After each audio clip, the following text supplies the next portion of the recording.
Hello everyone. I welcome you all to this lesson. Today I am going to take up the topic The Storyteller by Nicholas Fosberg. So here I begin. First of all, I'll discuss the meaning of the topic The Storyteller. The storyteller means a person who tells the stories. Now I'll tell you something about the poet Nicholas Fosberg. Nicholas Hosberg is an education consultant and resource person. After completing his higher studies abroad, he worked in India in close association with his father, David Hosberg. He is the author of several successful courses in English and other subjects that are currently in use across the Indian subcontinent. Now, a brief description about the poem The Storyteller. The Storyteller is a beautiful poem in which it talks about the love children have for the stories and how much they learn from the stories which are narrated to them by their elders. Now I start with the first stanza, and the lines are what stories he told the children at the end of the play, when tired of play, all bathed and well fed, they cuddled in bed. What stories he told them. Now the word meaning. At the end of the day means night, bathed means to take bath, well fed means to have proper meal, cuddled means hugged in the arms. Now the explanation of the first stanza. In this stanza, the poet says that there is a man, maybe a grandfather or grandmother. What stories did they tell the children at the end of the day? That is, at night. When the day is over and when the children are tired of playing the whole day, they go to the school, they do their homework, then they go to play. And when they come back home, they take a bath, and after having dinner, they cuddled in bed. Cuddle means hugged in arms, sleeping close to each other. When they cuddled in bed, what stories he told them? What stories he told them to the children? Here the poet is talking about what stories he told the children. When did he tell the stories to the children? When the day came to an end, that is at night, when you have stopped playing and when you have taken bath, you are eating and then you are going to sleep. At this time, the storyteller is telling them the story when they are cuddled in bed, that is, they are sleeping close to each other. Now I start with the second stanza, and the lines are what stories he told the children, their eyes open wide. With him by their side, they listened in awe to fables of yore. What stories he told them? Now the word meaning.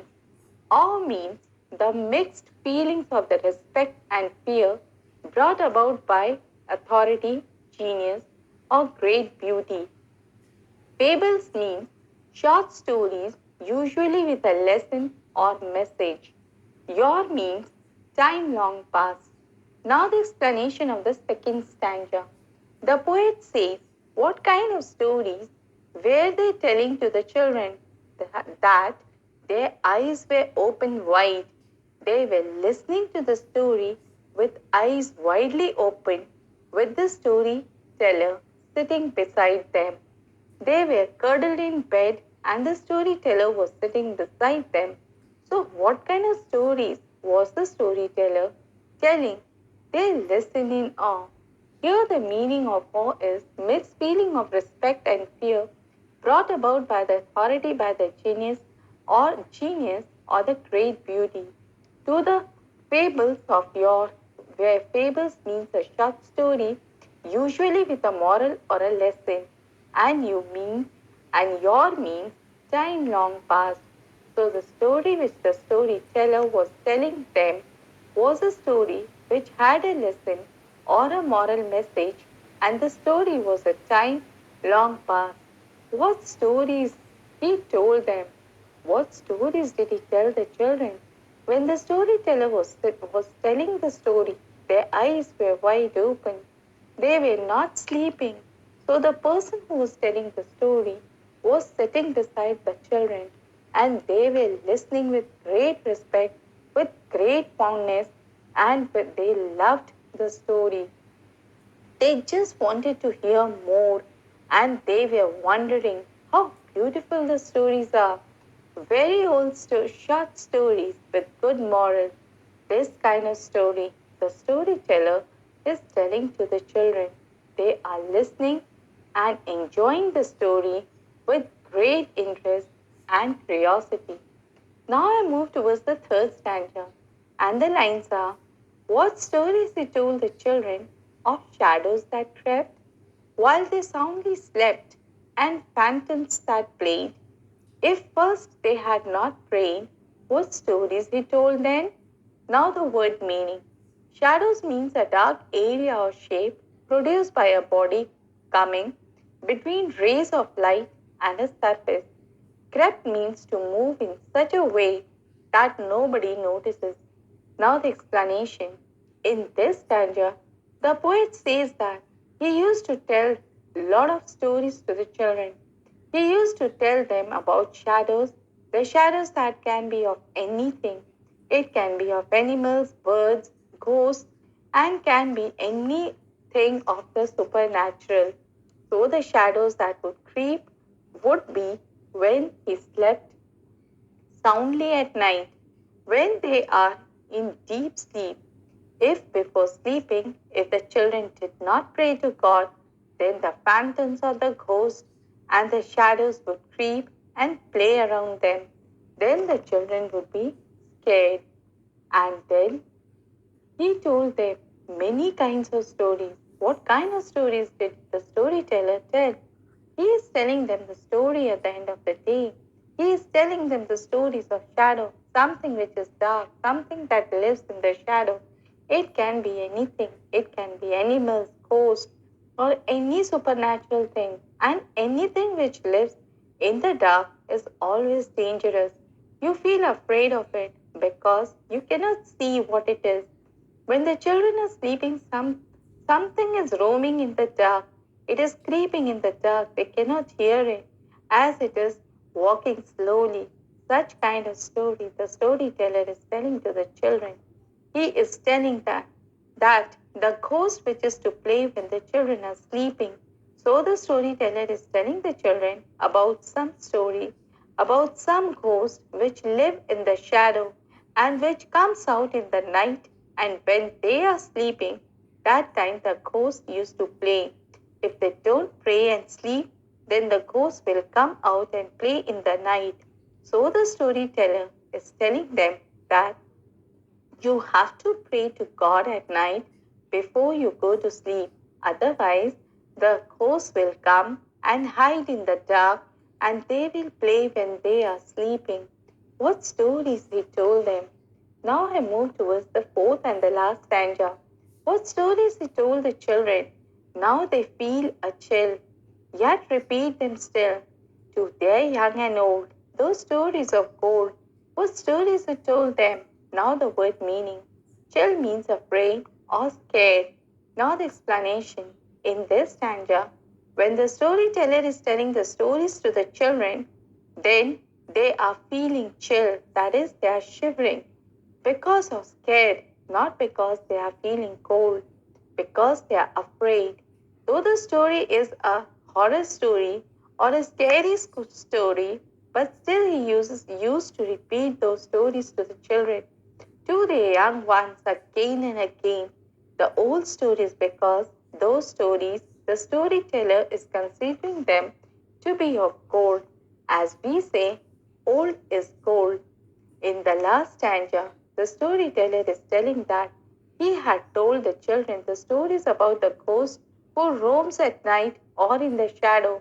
So the children are scared and shivering. The storyteller knows that the children are scared, yet he repeats the story to the young and old. He tells the story to the young people. These stories, the storyteller considers them as gold, very precious stories. That is the reason Even though the children are frightened, he still tells them the stories. So, dear children, this finishes off with the explanation of your all the four stanza. Now I will give you the question answers based on this lesson. So my first question is, when were the stories told to the children? Answer. The stories were told to the children at the end of the day. Question number 2. How do we know that the children are comfortable and at ease? Answer. We know this because the children had taken bath and meals and they were lying cuddled in bed. Question number 3. How do we know that stories were interesting? Answer. We know this because they listen in awe with their eyes wide open. Question number 4. What are fable of yore? Answer. It means stories of long time ago, that is, the ancient times. Question number 5. When would the shadows creep and phantoms appear? Answer. The shadows would creep and phantoms would appear when the children went to sleep without offering their prayers to God. Question number 6. Who tells the story now and to whom? Answer. Now the stories are told by the parents or the grandparents to their children who are young and old and who listen to these ancient stories with great curiosities. What question number 7? What clues are there in the line which tells us that the stories were really good ones? Answer. Words like awe and chill and eyes wide open shows that the stories were really good. Question number 8. Do you think that the stories were frightening? Why? Answer. Yes, the stories were frightening because the poet has mentioned phantoms, ghosts, and shadows. Question number 9. Do you think the storyteller was a good storyteller? Why? Answer. Yes, he was a good storyteller because he could hold the attention of the children.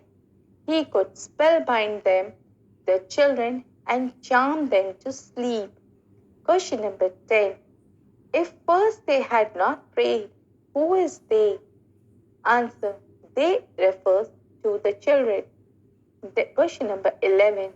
What might have happened to them if they did not pray? Answer. The phantoms would come and play. Question number 12. Which words or phrase in the last verse reminds us of these things? Answer. Now they feel a chill. So, dear children, in this lesson, I have explained in detail the word meanings, line by line explanations about the poet, about the title of the poem, and now I'll tell you the message of this poem, which gives us a strong moral, as we know that children are like a little flower in the garden to adorn them with knowledge on various fields, on various subjects. They have the capacity to store them all and will treasure them forever. I have also explained to you the question answers. Hope all these things are clear to you and you have understood the poem very nicely. So, with these words, I end my lesson. Hope this lesson will be beneficial for you in your study. Thank you.